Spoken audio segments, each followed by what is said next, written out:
अस्सलाम वालेकुम व्यूअर्स, मैं मुज़म्मिल अवान एक बार फिर आपकी खिदमत में हाजिर हूँ इस खबर के साथ कि पंजाब 60 रोज़ के लिए रेंजर्स के हवाले कर दिया गया है। पंजाब के अंदर हालात बहुत ख़राब हो चुके हैं। पाकिस्तान तहरीक लब्बैक और हुकूमत के दरमियान जो एक तसावुम की सूरत हाल देखने को मिल रही है, क्लैश हो रहा है। उस क्लैश के नतीजे में पंजाब के अंदर अमन व अमान की सूरत हाल ख़राब हो रही है। गवर्नमेंट ऑफ पाकिस्तान शायद बहुत बड़ा ब्लंडर करने जा रही है, और वो ब्लंडर ये है कि शायद उनको ये मालूम नहीं है कि हालात जो दिन ब दिन ख़राब हो रहे हैं, जो दिन ब दिन बड़ी नाजुक सूरत हाल की जो है वो एक नाजुक सूरत हाल को फेस कर रहे हैं। इन हालात को कैसे कंट्रोल करना है, इनको कैसे मैनेज करना है, इन जो है वो तहरीक लब्बैक के कारकुनान के साथ मुज़ाकरात कैसे करने हैं, इसको कैसे एक हतमी नतीजे तक पहुंचाना है। शायद गवर्नमेंट ऑफ पाकिस्तान जो है इन तमाम चीज़ों से जो है वो बिल्कुल खाइफ है, और उनको ये मालूम नहीं है कि हालात जो दिन ब दिन ख़राब हो रहे हैं इसके पीछे वो कौन से अवामिल हैं, इसके पीछे वो कौन सी चीज़ें हैं जिसको मुज़ाकरात के ज़रिए जो है किसी भी तरह इसका कोई हल निकाला जा सकता है, या इसके लिए कोई बुनियादी पेशरफ्त की जा सकती है। ये सारा कुछ जो हो रहा है, देखें, इसमें एक सबसे इम्पॉर्टेंट बात ये है कि इसमें जो सबसे बड़ा प्रॉब्लम है वो ये है कि जी पंजाब 60 रोज़ के लिए रेंजर्स के हवाले कर दिया गया। आप सबको पता है कि पाकिस्तान तहरीक लद्दाख का और गवर्नमेंट ऑफ पाकिस्तान का एक क्लैश हुआ, और उस क्लैश के नतीजे में हालात ख़राब हो रहे थे। पहले ये लाहौर में बैठे रहे, पिछले हफ्ते ये लाहौर में थे, उसके बाद मालूम हुआ कि जी ये फैज़ाबाद जाएंगे, रावलपिंडी से फैज़ाबाद जाएगा धरना। अब ये खबरें आ रही हैं कि जी मुरीद के रोड के ऊपर, गुजरांवाला जीटी रोड के ऊपर जो है वो वहाँ पर भी कंटेनर्स लगाए गए हैं, वहाँ पर भी मोबाइल फ़ोन सर्विस को, इंटरनेट सर्विस को बंद कर दिया गया, और हालात जो हैं वहाँ पर बहुत नाजुक सूरत हाल वहाँ पर देखने को मिल रही है। हालात वहाँ पर बहुत ज़्यादा कशीदा हैं। अब ये सारी सूरत हाल के पेश नज़र एक बात मैं आपको बताता चलूँ कि गवर्नमेंट ऑफ पाकिस्तान ने पाकिस्तान तहरीक लब्बैक के कारकुनान के साथ एक एग्रीमेंट किया था फरवरी 2021 के अंदर, जिसके ऊपर बाकायदा तौर पर वफाकी वजीर दाखिला शेख रशीद साहब के और वफाकी वजीर मजहबी अमूर पीर नूरुल हक कादरी साहब के दस्तखत थे। और वो मुआहदा इसलिए किया गया था कि फ्रांसीसी सफ़ीर को मुल्क दरबदर किया जाएगा, उसको मुल्क से निकाला जाएगा। क्योंकि देखें, फ्रांस के अंदर जो अल्लाह ताला माफ़ करे गुस्ताखाना खाके बनाए जाते हैं, इसके ऊपर मुसलमानों के अंदर, तमाम उम्मत मुसलमा के अंदर बड़ी खासी तशवीश पाई जाती है, और इसके ऊपर जो पूरी उम्मत मुसलमा है वो इसके ऊपर दुख का, अफसोस का इजहार कर चुकी है, और इन बेशर्मों को इबरतनाक सजाएं देने का मुतालबा कर चुकी है जिन्होंने ये गलत हरकतें की हैं। अब ये सारा कुछ जो हो रहा है, देखें, फ्रांसीसी सफ़ीर को मुल्क दरबदर करने के लिए गवर्नमेंट ऑफ पाकिस्तान ने खुद एग्रीमेंट किया पाकिस्तान तहरीक लब्बैक के साथ फरवरी 2021 के अंदर। और वो जो फरवरी 2021 के अंदर वो हुआ, एग्रीमेंट हुआ, उसके उसके ऊपर तहरीक लब्बैक के कारकुनान के दरमियान और हुकूमत के दरमियान जो एक मुआहदा था, उसके ऊपर बाकायदा तौर पर वफाकी वजीर दाखिला शेख रशीद साहब के और पीर नूरुल हक कादरी साहब जो वजीर है मजहबी अमूर के, उनके दस्तखत थे। अब ये सारा मामला फवाद चौधरी और शेख रशीद साहब के जो तोते उड़े हुए हैं, और दोनों ने ये बात की है कि जी हम इनसे निमट लेंगे, हम इनको देख लेंगे। इनको फवाद चौधरी साहब जो हैं वो मिलिटेंट विंग कह रहे हैं। देखें, मैं आपको एक बात बताता चलूँ, यही जब 2017 में मुस्लिम लीग नून की हुकूमत के खिलाफ निकले थे, तो उस वक्त इमरान खान साहब और इनकी हुकूमत कहा करती थी कि ये आशिक रसूल हैं, ये जो है वो अपने दीन के लिए निकले हैं, अपने दीन के ऊपर किसी किस्म का कोई कॉम्प्रोमाइज़ नहीं करेंगे, और ये इसलिए सड़कों पर आए हैं। अब ये सब सारा मामला जो है इसके अंदर जी अब ये कहा जा रहा है कि अब ये जो लोग निकले हैं जी ये मिलिटेंट विंग्स हैं, इन्होंने जी ये दहशतगर्द हैं, इनको दहशतगर्द करार दिया जा रहा है। देखें, गवर्नमेंट ऑफ पाकिस्तान शायद लिटरली कंफ्यूज हो चुकी है, और वो शायद इसलिए कंफ्यूज हो चुकी है कि ये वो लोग हैं जो फ्रांसीसी सफ़ीर को मुल्क दरबदर करने की दरख्वास्त कर रहे हैं, इस बात के ऊपर कि वो किसी सूरत अपने दीन के ऊपर, अपने मज़हब के ऊपर, अपने इस्लाम के ऊपर कॉम्प्रोमाइज़ नहीं कर सकते, कोई भी सच्चा आशिक रसूल नहीं कर सकता। अब इसको मिलिटेंट विंग कहना, इसको कहना कि जी ये दहशतगर्दों के साथ मिले हुए हैं या ये कलदम तंजीम है। सर, इस जमात को आप कलदम तंजीम कह रहे हैं, क्या इसने कोई बंदों को कत्ल किया? क्या इसने सड़कों के ऊपर कोई बॉम्ब ब्लास्ट किए? क्या इसने जो है वो कोई दाइश जैसी तंजीम बनाई? क्या इसने तालिबानाइजेशन जैसी तंजीम बनाई? ये बातें करना बहुत आसान है। दूसरी जानिब जी फवाद चौधरी साहब इसको इंडिया से कह रहे हैं कि जी इनको इंडिया से सपोर्ट मिल रही है। अब क्या इंडिया बैठ के इमरान खान साहब की वो सपोर्ट करे और इमरान खान साहब की तारीफ़ें करे, तो हम ये कहना शुरू कर देंगे जी कि इंडिया जो है वो वज़ीर आज़म साहब की सपोर्ट कर रहा है? मतलब बिल्कुल जो है ना वो इर्रेलेवेंट, बेतुकी बात है।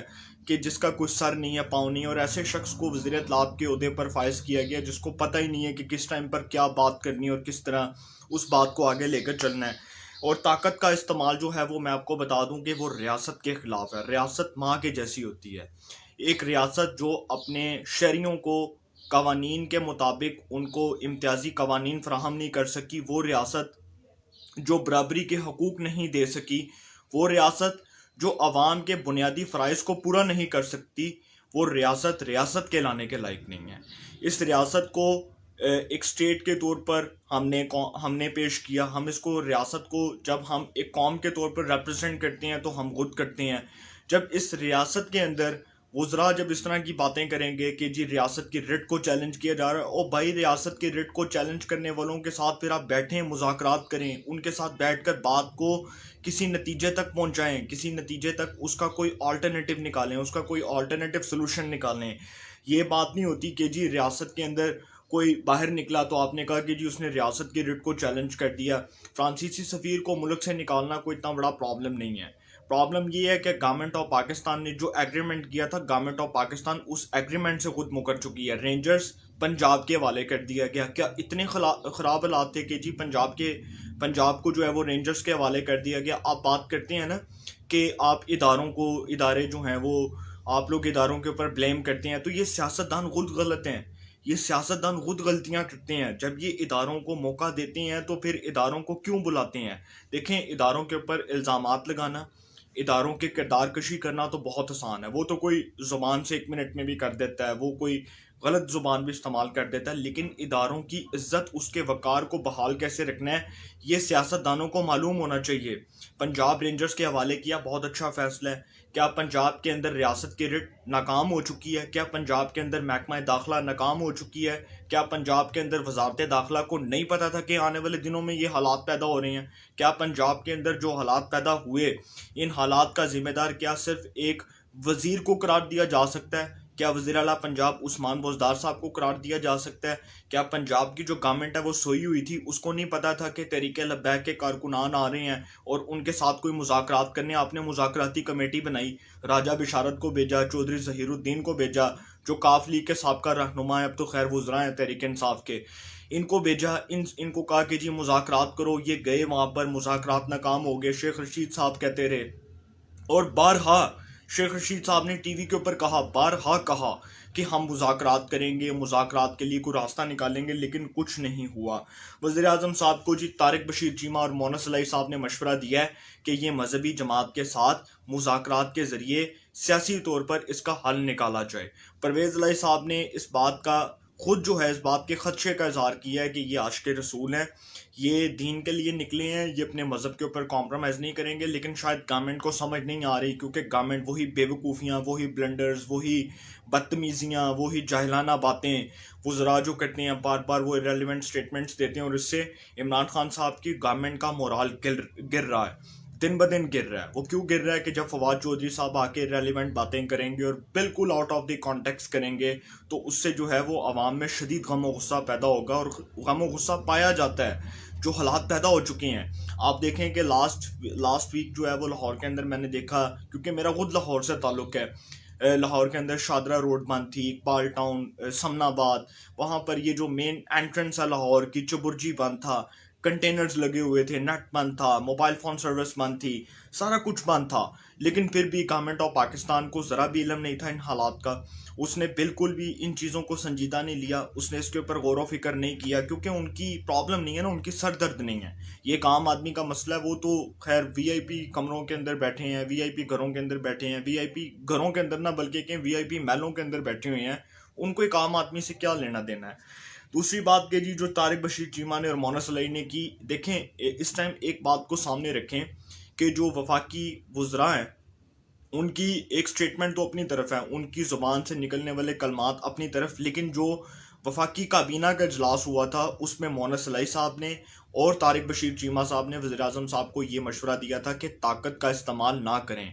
अगर ताकत का इस्तेमाल करेंगे तो जितनी भी इस टाइम जो है वो आप देख सकते हैं जितनी ज़्यादा कशीदा सूरत हाल पैदा हुई है, जितना इस टाइम एक हाइप खड़ी हुई है और एक लड़ाई का मूड है, इससे हालात मज़ीद ख़राब होंगे। और आपको मैं एक और बात बताता चलूँ कि मीडिया ने तो पहले ही जो है वो ऑलरेडी इनका जो है वो बिल्कुल ब्लैक लिस्ट किया हुआ है पाकिस्तान तहरीक लब्बैक को, और इनको नहीं दिखा सकते। पैमरा की तरफ से इंस्ट्रक्शंस हैं कि तहरीक लब्बैक की कोई भी जो है वो कोई भी चैनल तहरीक लब्बैक को नशरियात नहीं दे सकता, उसको लाइव ब्रॉडकास्ट नहीं कर सकता, वो सारा सिनेरियो नहीं दिखा सकता। लेकिन हमने वीडियोस के अंदर देखा है जिस तरह पथराव हुआ, शेलिंग हुई, कत्लो गारत हुई, शोदा जो हैं वो शहीद हुए।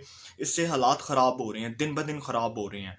और वफाकी वज़रा शायद इस बात से बिल्कुल लाइलम है कि स्टेटमेंट्स जारी करने से काम नहीं होगा। अगर वो इस तरह के रेलिवेंट स्टेटमेंट्स जारी करेंगे तो कशीदा सूरत हाल मज़ीद जन्म लेगी और इससे मज़ीद जो है हालात जो हैं वो ख़राब होंगे। वज़ीर आज़म साहब जो हैं माजी के अंदर, मैं आपको एक बात बताता चलूँ कि अब तो खैर वज़ीर आज़म साहब ने कहा ना कि हम इनसे निमट लेंगे, हुकूमत कह रही है, और वज़ीर आज़म साहब कह रहे हैं कि जो रियासत के ख़िलाफ़ जाएगा उसको इबरतनाक सज़ा होगी। देखें वज़ीर आज़म साहब माजी में क्या करते थे। 2014 में इमरान खान साहब ने पाकिस्तान टेलीविज़न को नुकसान पहुँचाया, सरकारी इमलाक को नुकसान पहुँचाया, PTV के ऊपर हमला करवाया। वो जो डंडा बरदार जो इनके लोग थे उनके ज़रिए जो है वो वहाँ पर हमले करवाए गए। उसके बाद जिस सरकारी इमलाक को नुकसान पहुँचाया गया, इवन के सुप्रीम कोर्ट के ऊपर गंदी शलवारें लटकाई गई। तो उस वक्त जो है ये सारा एहतजाज जो है वो उस टाइम ये हलाल था। अब कोई और एहतजाज कर रहा है, अब हराम है। नून लीग की हुकूमत में तहरीक लब्बैक निकली और मैं बिल्कुल कहूँगा कि नून लीग उस टाइम गलत थी, नून लीग की गलतियां थीं और नून लीग से भी ब्लंडर्स हुए जो मुज़ाकरात नहीं हो सके, क्योंकि उस वक्त अलामा खादिम रिजवी साहब जो हैं वो उस वक्त हयात थे।